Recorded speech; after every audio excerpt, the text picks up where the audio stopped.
অনেকে বলেন জুলাই কি পরাজিত হয়েছে? কোনো লড়াই পরাজিত হয় না। বাংলাদেশে আরেকটা লড়াই আসছে, কিভাবে আসবে জানি না, কবে আসবে জানি না, কিন্তু আসবে। এবং সেইটা আগের চেয়ে বেশি ভায়োলেন্ট হবে, সহিংস হবে। কেন কইতেছি কারণ ব্যাখ্যা করি। অনেকে কয় আমি নাকি বাংলাদেশটারে অশান্ত করে রাখিছি। এটা শুনে হাসুম না কান্দুম বুঝবার পারি না। এই মালগুলার ভাব এমন, আমি চুপ কইরা থাকলে, ফেসবুকে না লিখলে বাংলাদেশ শান্তিতে থাকলে হইনি। আমার যদি এতই হ্যাডম থাকে, ক্ষমতা থাকে, তাহলে তো পুরা বাংলাদেশের মন্ত্রিসভার আমার বাড়ির সামনে এসে আমার পাও ধরে বসে থাকা উচিত। আমি চুপ থাকলে যদি বাংলাদেশ শান্ত থাকে, তাহলে তাই করা উচিত, তাই না? যেন আমি চুপ করে থাকি, আমার পাও ধরে বসে থাকা উচিত। দাদা আপনি চুপ করে থাকেন, চুপ করে থাকেন। ক্যাঙ্কা ফ্যাসিস্ট দেখেছেন, ভিন্ন মতকে চুপ করায় দেওয়াটাই তাদের লক্ষ্য। শান্তি মতো মনে হয় চান্দাবাজি আর ধান্দাবাজি করতে পারতেছে না আমার জন্যে, তাই এত রাগ এগুলার। বাংলার লুথার কিংও দেশে এসে কইছিল শান্তি আর স্থিতিশীলতার কথা, পারছে শান্তি আর স্থিতিশীলতা আনতে পারে নাই। আমি একটা নিউজ দেখাই আপনাদেরকে, কয়েকদিন আগের নিউজ। দেশের বিভিন্ন নদ নদী থেকে 7 দিনে 17 জনের মরদেহ উদ্ধার হয়েছে। প্রত্যেকটাই হত্যাকাণ্ড। হাসিনার আমলেও তো এই অরাজকতা ছিল না। দেশে শান্তি স্থিতিশীলতা আসুক, এটা তো সবাই চাইবে। দুনিয়াতে শান্তি স্থিতিশীলতা আসুক, এটা সবাই চাইবে, কোনো সুস্থ মানুষ চাইবে। কিন্তু এই শান্তি আসাটা কি আমাদের ইচ্ছার উপরে নির্ভর করে? সেটা তো করে না। দেশে যে সহসাই শান্তি স্থিতিশীলতা আসবে না, এটা তো আমি অনেক আগে থেকেই বলে আসতেছি। এই বিষয়টা বুঝলো না ছাত্ররা, বুঝলো না প্রফেসর ইউনূস, বুঝলো না বিএনপি, বুঝলো না বাঙ্গু সুশীলেরা আর কিছু জাউরারা। বাংলাদেশে আসলে আসল দ্বন্দ্বটা কি, এটা না বুঝলে আপনি বুঝবেন না বাংলাদেশ কেন শান্ত হবে না। বাংলাদেশের রাজনীতিতে আসল দ্বন্দ্ব বা ঝগড়াটা কিন্তু আওয়ামী লীগ বনাম বিএনপি না, জামাত বনাম বিএনপি না, আওয়ামী লীগ বনাম এনসিপি না, ধর্ম বনাম সেকুলারিজম না, কোনোটাই না। আসল ঝগড়াটা হইতেছে একদিকে বাংলাদেশের 800 বছরের মুসলমানদের নিজস্ব রাজনৈতিক আকাঙ্ক্ষা, অন্যদিকে মুক্তিযুদ্ধের চেতনা নামে একটা প্যাকেজ, যেটার পিছনে আছে আসলে ভারতীয় আধিপত্যবাদের প্রজেক্ট, যার লক্ষ্যই হইতেছে এই ভূখণ্ডের মানুষকে পরাধীন, শক্তিহীন করে রাখা। তারা বাংলাদেশকে কাটাতারে ঘিরে রাখবে, পানি আটকায় দিবে নদীর, সীমান্তে মানুষ মারবে পাখির মতো, সীমান্তের নদীতে কুমির আর সাপ ছাড়বে যেন বাংলাদেশের মানুষ পার হইতে না পারে। কি ভয়ানক কথা! দুনিয়াতে কোথাও এটা নাই। এরা এতে করবে ইন্ডিয়ান বর্ডারে, বাংলাদেশের মানুষকে উই পোকা বলবে, কিন্তু বাংলাদেশে বাজার ছাইয়া ফেলবে তার পণ্যে। তার বাংলাদেশে বন্দর লাগবে, ট্রানজিট লাগবে। তুমি যারা পছন্দ করো না, নিরন্তর অপমান করো, মর্যাদা দাও না, তার ভূখণ্ড তোমার লাগবে। তো তোমার তো একটাই রাস্তা আছে, যে এটা অনুগত জনসমর্থনহীন সরকার রাখা। এটাই হাসিনা। সেই জন্যই ভারতীয় আধিপত্যবাদের সাথে দ্বন্দ্বটা হাসিনা আমলেই চূড়ান্ত রূপ নিল। জার্মান আইন তত্ত্ববিদ কার্ল স্মিথ উনি বলছিলেন, রাজনীতির আসল প্রশ্ন একটা, বন্ধুকে আর শত্রুকে। যেই দিন একটা সমাজ এই প্রশ্নটা সঠিক উত্তর দিতে পারে, সেই দিন সে রাজনৈতিকভাবে জন্ম নেয়। বাংলাদেশের এই প্রশ্নের উত্তর 15 বছর ধরে স্পষ্ট হয়েছে। আওয়ামী লীগ ছিল এই প্রজেক্টের পলিটিক্যাল ভেহিকল, ভারতের পলিটিক্যাল এজেন্ট। 2024-এর জুলাই আগস্টে দ্বন্দ্ব নিয়ে লড়াই হইল। হাসিনা পলাইল ঠিকই, কিন্তু দ্বন্দ্ব মিটে নাই। কারণ ছাতাটা তো সরে নাই। বিএনপি এসে সেই একই ছাতা মাথায় ধরিছে। মানে যেই কারণে 1400 মানুষ জীবন দিছে, সেটার মীমাংসা এখনো বাকি। এই দ্বন্দ্ব মিটতে হবে, মিটবেও, কিন্তু কিভাবে? এই আলাপে ঢুকতে হইলে আগে একটা অন্য জিনিস বুঝতে হবে। বাংলাদেশের তরুণদের একটা বিশেষ ক্ষমতা আছে। ক্ষমতা আছে। বাংলাদেশের প্রত্যেকটা প্রজন্ম রাষ্ট্রের বিরুদ্ধে দাঁড়ানোর ট্রেনিং পেয়েছে। সে রাষ্ট্রকে, তার কোয়ার্সিভ মেশিনারিকে, তার দমন পীড়নের যন্ত্রকে, এটাকে কনফ্রন্ট করছে, মোকাবেলা করছে। প্রত্যেকবার আগের চাইতে বেশি ভায়োলেন্ট হয়েছে। সেটা সব জেনারেশন করছে। সিকোয়েন্সটা দেখেন। প্রথম ট্রেনিং 1972, ভাষা আন্দোলন। 144 যারা ব্যাঙ্গে রাষ্ট্রের গুলির সামনে দাঁড়াইলো ছাত্ররা, সালাম, রফিক, জব্বার, বরকত গুলি খাইলো, কিন্তু পিছায় নাই। এই অভিজ্ঞতা গেছে পরের প্রজন্মে। এই মেমোরি কোনো বই থেকে ট্রান্সমিট করে নাই, শরীর দেওয়া হয়। লড়াই করা মানুষটা পরের জনকে দেখায় কিভাবে লড়তে হবে। ফরাসি আলজেরিয়ান চিন্তাবিদ ফানো নাম আসল উচ্চারণটা, উনি বলছিলেন, পরাধীন জাতিগোষ্ঠী লড়াইয়ের ভিতর দিয়ে নিজেকে চিনতে শেখে। প্রত্যেকটা মৃত্যু পরের প্রজন্মের পাঠ্য বই হয়ে ওঠে। আমেরিকান সমাজবিজ্ঞানী চার্লস টিলি উনি বলছিলেন একটু অন্যভাবে একই কথা। উনি বলছিলেন যে আন্দোলনের একটা রেপার্তোয়া থাকে, রেপার্তোয়া তৈরি হয়। রেপার্তোয়া কি? মানে লড়াইয়ের কৌশলগুলা এক শরীর থেকে আর এক শরীরে বয়া যায়, ট্রান্সমিট হয় প্রজন্ম থেকে প্রজন্মে। এরপরে আসলো 1969, যাদের বাবা চাচা 52 সেই ছেলেগুলোকে দেখছে, তারা দেখছে কিভাবে গুলির সামনে দাঁড়াইতে হয়, কিভাবে লাশ নিয়ে মিছিল করতে হয়, কিভাবে না পিছাইতে হয়। সেই বাবা চাচাদের ছেলেরা এবার রাস্তায়। আসাদ, মতিউর, 52 ট্রেনিং 69 অ্যাক্টিভেটেড হইল। এইবার শুধু পুলিশ না, আজ তো আর্মি নামছে, প্যারামিলিটারি নামছে, আগের চাইতে ভায়োলেন্ট। উড়ায় দিল তারা আইয়ুব খানকে। এরপরে 71 69 ট্রেন্ড তরুণেরা এইবার অস্ত্র হাতে। যারা 69 পুলিশকে কনফ্রন্ট করছে, প্যারামিলিটারিকে কনফ্রন্ট করছে, তারাই 71 পাকিস্তানি আর্মিকে কনফ্রন্ট করতেছে। 9 মাসের ফুল স্কেল যুদ্ধ, আগের চাইতে অনেক বেশি ভায়োলেন্ট। প্যাটার্নটা দেখেন, প্রত্যেকটা প্রজন্ম আগের ট্রেনিং রিসিভ করছে, প্রত্যেকবার এসকেলেট করতেছে কনফ্রন্টেশন। 71 রণাঙ্গনে সক্রিয়ভাবে লড়ছে প্রায় 1050, অনেকে বলে 30,000। যাই হোক, এই সংখ্যক তরুণ, তাদের আকাঙ্ক্ষা কি ছিল? একটা নতুন সমাজ, মুক্ত সমাজ। কি পাইল? বাকশাল। জার্মান চিন্তাবিদ হ্যানা আরেন্ট উনি বলছিলেন যে প্রত্যেকটা বিপ্লবে একটা মুহূর্ত থাকে যখন মানুষ সত্যিকারের স্বাধীনতার স্বাদ পায়, কিন্তু সেই স্বাদটা প্রায় হারায় যায়। আর সেই হারানো জিনিসটা পরের প্রজন্ম খুঁজতে থাকে। আরেন্ট এই হারানো জিনিসটাকে বলতেছিলেন বিপ্লবের লস্ট ট্রেজার, মানে হারানো ধন। 71 সেই প্রজন্মের তরুণের কাছে সেই রকম একটা হারানো ধন। সে যখনই আইডেন্টিফাই করছে যে কে তার হারানো ধন কাইরে নিছে, তারে খাইয়া দিছে সেই তরুণ। ওদের আকাঙ্ক্ষা মেটে নাই, কিন্তু তাদের হাতে তো ট্রেনিংটা ছিল, তারা চুপ থাকে নাই। জাসদ কেন হইল? 15 আগস্ট 75 কেন হইল? 7ই নভেম্বর কেন হইল? জেল হত্যা, জিয়া হত্যা, প্রত্যেকটা ঘটনায় কারা ছিল? রণাঙ্গনের মুক্তিযোদ্ধা, যাদের লড়াইয়ের ট্রেনিং সবচেয়ে সাত। তারাই আবার লড়াই শুরু করছে একজন আরেকজনের বিরুদ্ধে, কারণ তাদের আকাঙ্ক্ষা মেটে নাই। জার্মান চিন্তাবিদ ভাল্টার বেনিয়ামিন উনি বলছিলেন প্রত্যেকটা প্রজন্ম পূর্ববর্তী প্রজন্মের অসমাপ্ত দাবি বহন করে। সেই দাবি যতদিন না মটে ততদিন সে বারবার ফিরে ফিরে আসে। এটা মনে রেখেন, আমরা পরে আবার এখানে আসবো। এরপরে আসলো 90, আমাদের জেনারেশন রাজপথে লড়াই করলো, সে হিরোইক লড়াই। 24-এর মতো না, কিন্তু একটা হিরোইক লড়াই করছে আমাদের জেনারেশন। নূর হোসেনের জীবন দেওয়া, কি কাব্যিক জীবন দেওয়া, বুকে পিঠে লিখলো গণতন্ত্র মুক্তি পাক, স্বৈরাচার নিপাত যাক। এরপরে আমাদের ট্রেনিং হলো 2013-তে। 28 ফেব্রুয়ারি 2013 মৌলানা সাইদির ফাঁসির রায়ের পরে সারা দেশ রাস্তায় নামলো, সারা দুনিয়াতে নামছিল। শুধু ইসলামপন্থী তরুণেরা না, সারা দেশের সমস্ত মানুষ নামছিল। বাঁশখালী, চাঁপাইনবাবগঞ্জ, বগুড়া, লক্ষ্মীপুর, তারপর 5 মে শাপলা চত্বর। হেফাজত, একটা নতুন প্রজন্মের প্রথম বড় ট্রেনিং। সংগঠিত ইসলামিক যুবশক্তি প্রথমবার রাষ্ট্রীয় ভায়োলেন্স ফেস করলো। 2018 সালে নিরাপদ সড়কের আন্দোলন, স্কুল কলেজের কিশোরেরা রাস্তায়, ছাত্রলীগের হেলমেট বাহিনী, এই বাচ্চারা শিখলো একটা নতুন জিনিস, সোশ্যাল মিডিয়াকে কিভাবে ব্যবহার করতে হয়। তারা শিখলো ছাত্রলীগ কিরকম জাউরা হইতে পারে, কেমন বর্বর হইতে পারে। এই 2018 স্কুলের ছাত্ররাই 2024-এ এসে ইউনিভার্সিটির ছাত্র। চূড়ান্ত ক্লাস পাইল তারা। ওই ট্রেনিং থেকে ফিরে আসা ছাত্ররাই চূড়ান্ত ট্রেনিং পেল 2024-এ। আর্মি, পুলিশ, র্যাব, বিজেপি সব একসাথে নামছে। হেলিকপ্টার থেকে গুলি, 1400 লাশ তবু পিছায় নাই। এই 2024 পৃথিবীতে অনন্য। কেন? দুনিয়ার আর কোথাও বাংলাদেশের 24-এর মতো ঘটনা ঘটে নাই।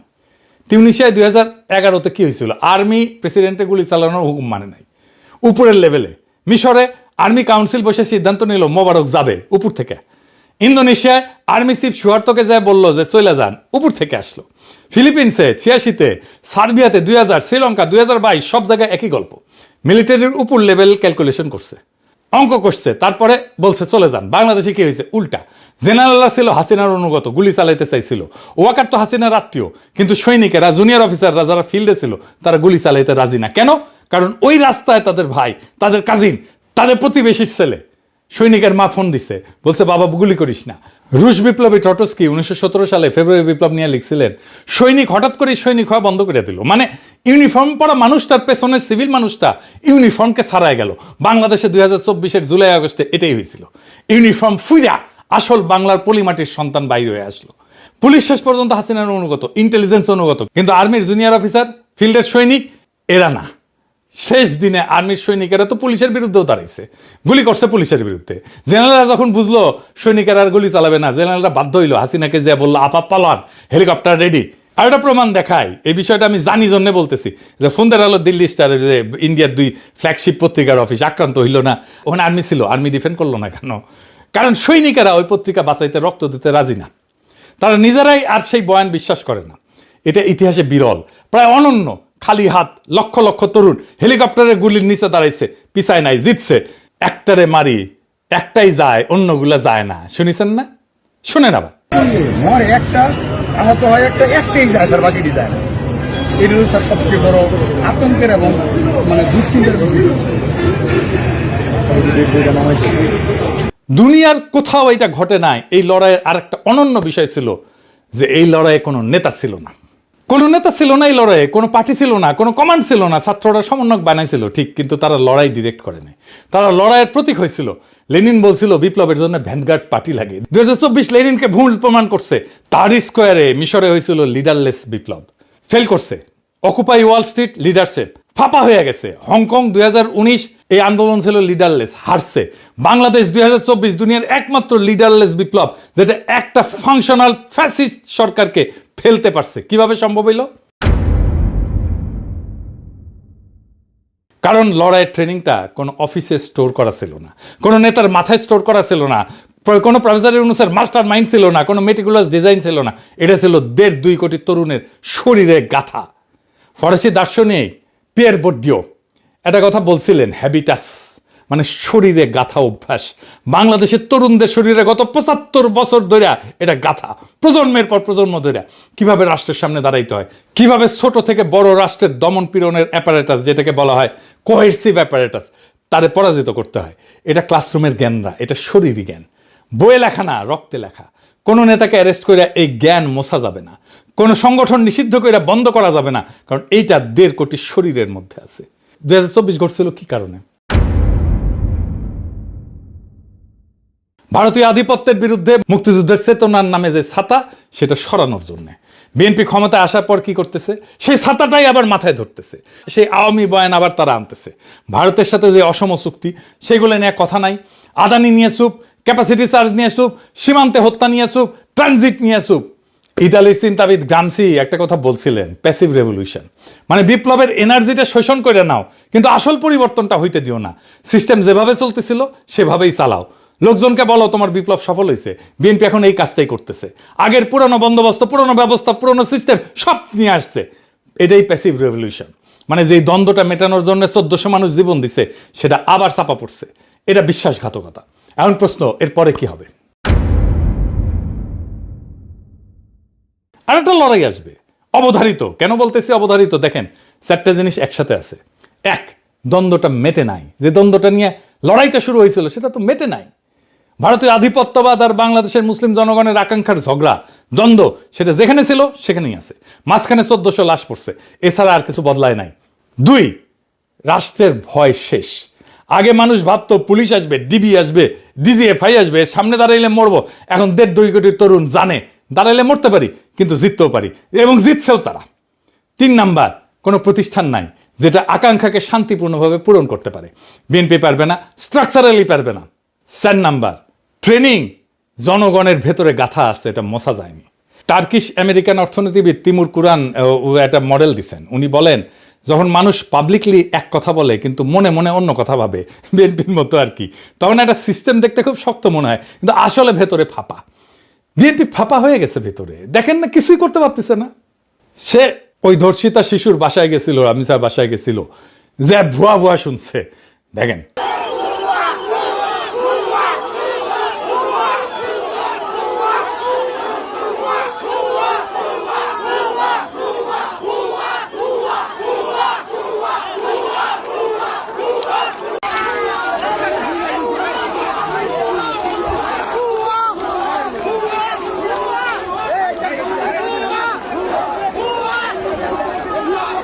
এতগুলো মন্ত্রী, এতগুলো জাদ্রেল মন্ত্রী, আইন মন্ত্রী, স্বরাষ্ট্রমন্ত্রী, ক্রীড়ামন্ত্রী ভুয়া শুনতেছে।